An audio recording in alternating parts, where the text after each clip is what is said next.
Alrighty, another round of minis. So these three are the Skirsdag Cultists. That there was the order I painted them in. The one in the middle being the hero figure of the set, painted last. Yeah, these guys get a little bit of dust. They're pretty old, going back to 2019, real early days with these. I didn't actually own any purple paint when I painted these, so I had to mix this purple. And the rest, it is all craft paint except for this bronze, which is more than Balthazar gold, which I used a lot in the early days. This dude's the one standout. He doesn't have a blue glowy thing. Maybe he should have had a blue glowy thing. I don't know. I think that thing he's holding, not the strange, spiky claw? I don't know. I think that thing makes smoke. You kind of wave it around and it makes smoke. Anyway, I was kind of going for like a spooky, but could blend in and say legitimate member of society group of people. I don't know anything about Skirsdag or Magic the Gathering, and I didn't paint them to look like that. I don't know what I'm doing here. I don't know why I was doing that, but good shot of the staff, yeah, and the weird glowy orb this person has. But yeah, thanks, hands. Cool. Continuing with the Magic the Gathering theme, I took a crack at this, the first large mini I ever painted. It is an Eldrazi abomination, I believe. It's this gross, skeletal, slimy, tentacle-looking thing, and totally an abomination. But I'm proud of it.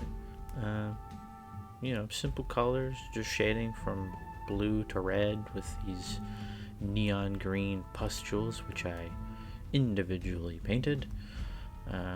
They are actually modeled on there, although maybe some of those are me adding.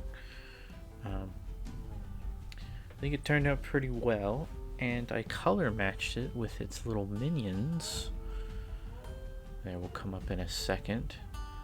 Yeah.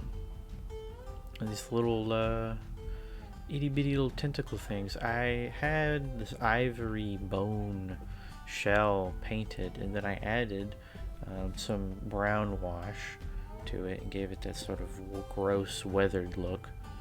These guys are real simple painted. I didn't feel it's a lot of flat surfaces, not a lot of cavernous detail, so even on the big guy here, so I didn't feel the need to go too crazy detail with the paint job on these, but I'm still very proud of them and look forward to one day slapping them on the table. These are the first WizKids townsfolk that I painted, along with this stump and a few other bits of terrain in the set, which I won't be counting in this series unless it's particularly of note. The Executioner actually came first. It was a pretty simple paint job, a little bit of nice detail around it though. I noticed some beard was peeking out from under the cowl, so I preserved that, gave him some brown hair. And I used a black wash on his skin as opposed to a flesh wash or a brown wash to keep him with that pale-ish, sort of dark, sinister look. But I didn't want him to be over the top. He is, at the end of the day, just a guy. The priest is kind of a different story. To be honest, he's a little underpainted. In fact, the beard I left with the bare primer. It already served as a nice gray beard. Why muck it up? And I didn't really apply any washes. The most I did with him was experiment on the base with a particular kind of red clayey soil, and I think that turned out well. I did have to struggle with his damn sandals, but other than that, a pretty simple mini. Definitely table ready, despite its simplicity, or because of its simplicity. The first of many Reaper Bones miniatures, and what a start. 3 of the grossest minis I've ever painted, but I'm also really proud of these. Even though I had experimented with gory details with the undead that I painted before, this was my first real foray into more bloody creatures like these leeches and the zombie that is always out of stock for some reason. Seriously, Reaper, Restock this creepy mini in the middle. It's one of your best.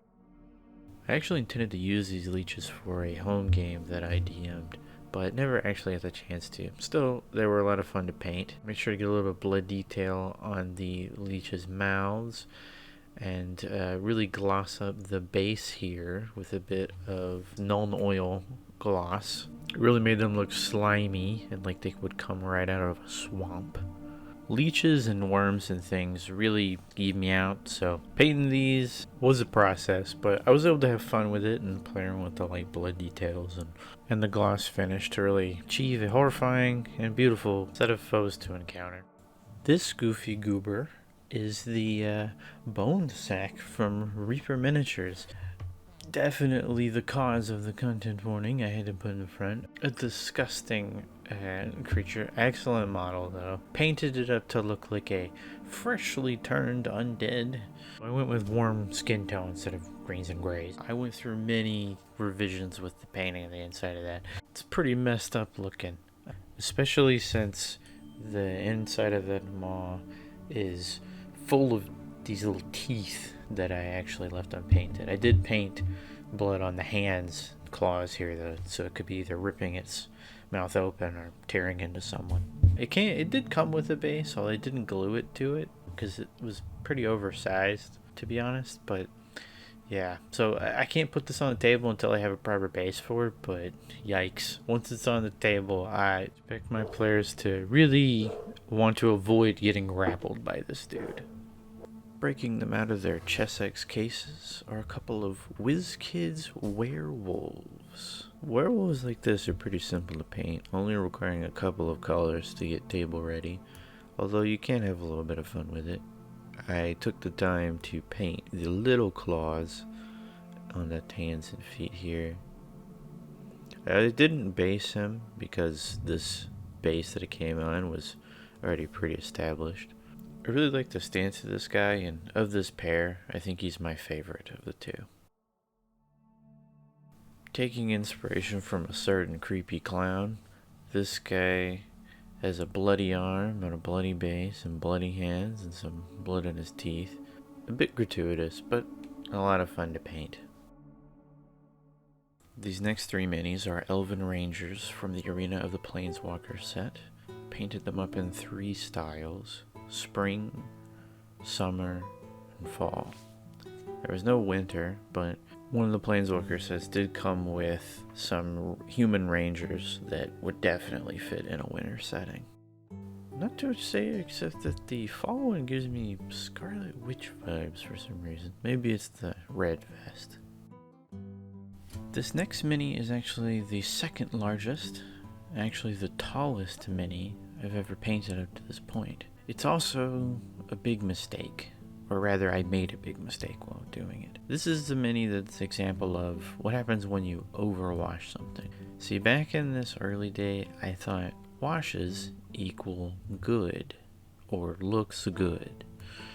But it is very possible to overwash a mini. In this case, I put way too much wash on it, even though it's not a gloss wash.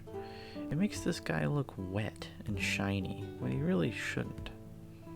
That said, overall the paint job is good and it still looks perfectly fine on the table. Heck, even the dust that accumulates on this thing just looks like Spanish moss or something. This is the first of the Bone Sylvanians from Reaper Minis. More specifically, this is Jack. Now, I don't know if the pumpkin is his head or if he just has it stuck in there, but either way, I had a lot of fun painting him back in early August of 2019. So much in fact that I just had to get the whole Bone Sylvanian set. I didn't actually have any orange when I painted his massive noggin, so I had to combine a bunch of browns and yellows and all that. Maybe even a touch of green. In the end, I think I got the right shade. I matched the orange and green with a bit of custom purple, which really brought home the Halloween look. I got Jack on a whim to maybe be a ridiculous NPC, and I'm glad I bought him because he's still one of my favorite minis, even this many years on. These last few minis were all painted sometime in early August of 2019. I've lost track of the exact date, but I know it was sometime before the 13th. At any rate, all of these in this group share this sort of horror theme, and they're all fine. The sculpts are pretty good. This Grim Reaper, or Avatar of Death, is a very iconic sort of pose. The Illithid Mind Flayer here is another great pose, sort of conjuring thing. But the paints are all pretty simple. And that doesn't really change with the zombies that I painted after that, which round out this set of 25 minis. The fact that they are very simply painted, there are a few things of note about each of these different models and how they're painted. Like how I went with a Baron Moor type of look to this Grim Reaper's base. I left this Illithid, or Mind Flayer's body unpainted, because I thought it looked perfectly fine in the primer that it came with, especially with the red eye and the red staff. And that the zombies also suffer from being a little overwashed, although I do think they still turned out looking pretty good, especially with the little guts that are pulling out, and the skin tone, which is definitely a bit of zombie flesh from that painter's kit. And that's that for this video. You may have noticed there was a gap in the mini numbers. That's because a couple of minis 34 and 35 were missing at the time all that was filmed. They've since been located, but I'll be saving them for the next video, as this one's already plenty long enough. But thank you for watching, and if you enjoyed this video, would like to help the channel grow, please consider liking and subscribing. It would really mean a lot. I'm just kind of starting out with this YouTube thing, and you know, we'll see how it goes as things go on. Hopefully the quality will get better and better, not just in my paints, but in my videos. So I really appreciate you giving me a view, and hopefully a like, and hopefully a subscribe. So thanks a lot. Take care. Have a good one.